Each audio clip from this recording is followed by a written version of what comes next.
ರಾಜ್ಯ ರಾಜಕೀಯದಲ್ಲಿ ಹೊಸ ಬಾಂಬ್ ಸಿಡಿಸಿದ ಬಿಜೆಪಿಯ ಎಂಎಲ್ಎ. ಕರ್ನಾಟಕದಲ್ಲಿ ಶೀಘ್ರವೇ ರಾಷ್ಟ್ರಪತಿ ಆಡಳಿತ ಜಾರಿ. ರಾಜ್ಯಪಾಲರು ಕರ್ನಾಟಕದಲ್ಲಿ ರಾಷ್ಟ್ರಪತಿ ಆಡಳಿತ ಹೇರುತ್ತಾರೆ. ರಾಜ್ಯಪಾಲರ ಮುಂದಿನ ನಡೆಯ ಬಗ್ಗೆ ಭವಿಷ್ಯ ನುಡಿದ ಕೇಸರಿ ಪಡೆ. ಸರ್ಕಾರ ಪತನದ ಮುನ್ಸೂಚನೆಯೋ ಅಥವಾ ರಾಜಕೀಯ ತಂತ್ರವೋ? ಕರ್ನಾಟಕದಲ್ಲಿ ಒಂದು ಸುಭದ್ರ ಸರ್ಕಾರ ಆಡಳಿತ ನಡೆಸುತ್ತಿದೆಯಲ್ಲ, ಆ ತರಹದ್ದೊಂದು ರಾಜ್ಯದಲ್ಲಿ ರಾಷ್ಟ್ರಪತಿ ಆಡಳಿತಾನ ಇದು ಆಭಾಸ ಅನ್ನಿಸ್ತಿದೆಯಲ್ಲ ಅಂತ ಹೇಳಿ ಒಂದಷ್ಟು ಜನ ಯೋಚನೆ ಮಾಡ್ತಾ ಇರ್ತಾರೆ. ಈ ರಾಜ್ಯಪಾಲರ ಮುಂದಿನ ನಡೆಯ ಕುರಿತು ಬಿಜೆಪಿಯ ಒಬ್ಬ ಎಂಎಲ್ಎ ಈ ತರಹದ್ದೊಂದು ಹೇಳಿಕೆ ಕೊಟ್ಟಿರೋದು. ಏನಂತ? ರಾಜ್ಯಪಾಲರ ಮುಂದಿನ ನಡೆಯ ಬಗ್ಗೆ ಭವಿಷ್ಯ ನುಡಿದ ಕೇಸರಿ ಪಡೆ. ಸರ್ಕಾರ ಪತನದ ಮುನ್ಸೂಚನೆಯೋ ಅಥವಾ ರಾಜಕೀಯ ತಂತ್ರವೋ? ಅಸಂವಿಧಾನಕನವನ್ನ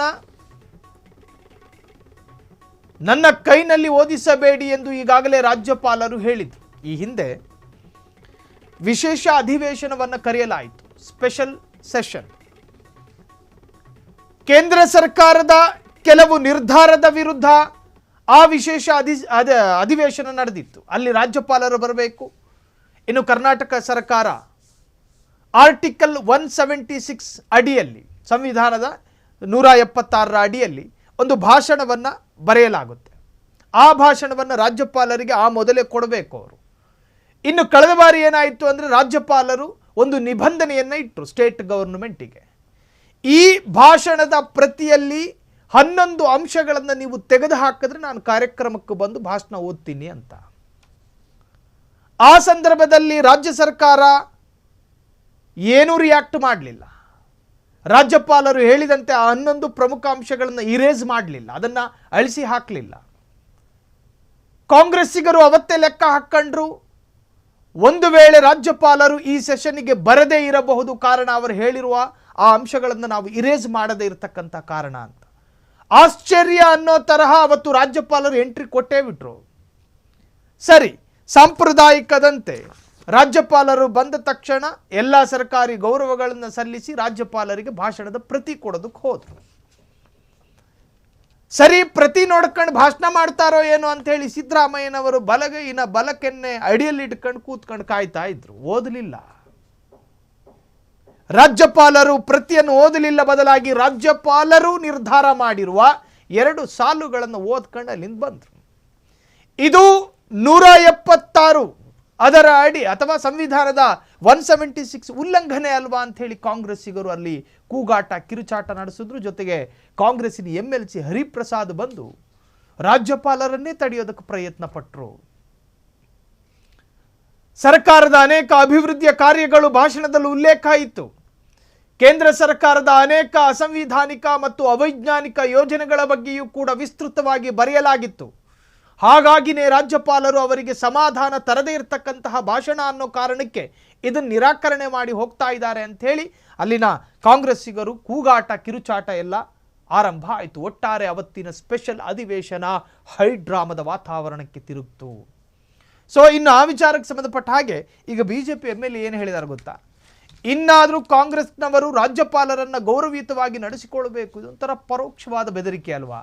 ಇಲ್ಲದಿದ್ದರೆ ರಾಜ್ಯಪಾಲರು ರಾಷ್ಟ್ರಪತಿ ಆಡಳಿತ ಹೇರ್ತಾರೆ. ಕರ್ನಾಟಕ ಈವರೆಗೂ 7 ಬಾರಿ ರಾಷ್ಟ್ರಪತಿ ಆಡಳಿತಕ್ಕೆ ಒಳಗಾಗಿದೆ.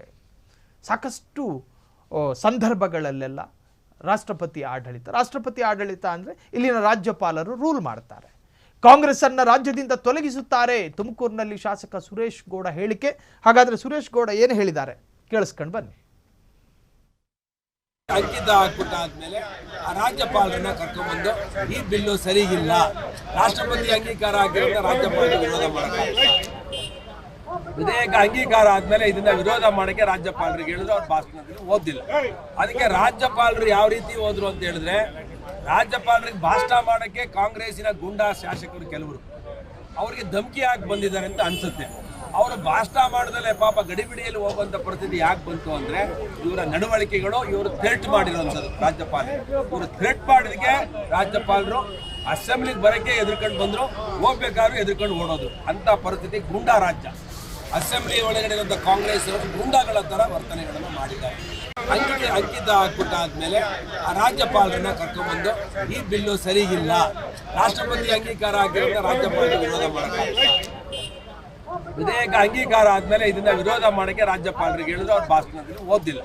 ಅದಕ್ಕೆ ರಾಜ್ಯಪಾಲರು ಯಾವ ರೀತಿ ಹೋದ್ರು ಅಂತ ಹೇಳಿದ್ರೆ, ರಾಜ್ಯಪಾಲರಿಗೆ ಭಾಷಣ ಮಾಡಕ್ಕೆ ಕಾಂಗ್ರೆಸ್ಸಿನ ಗುಂಡಾ ಶಾಸಕರು ಕೆಲವರು ಅವ್ರಿಗೆ ಧಮಕಿ ಹಾಕಿ ಬಂದಿದ್ದಾರೆ ಅಂತ ಅನ್ಸುತ್ತೆ.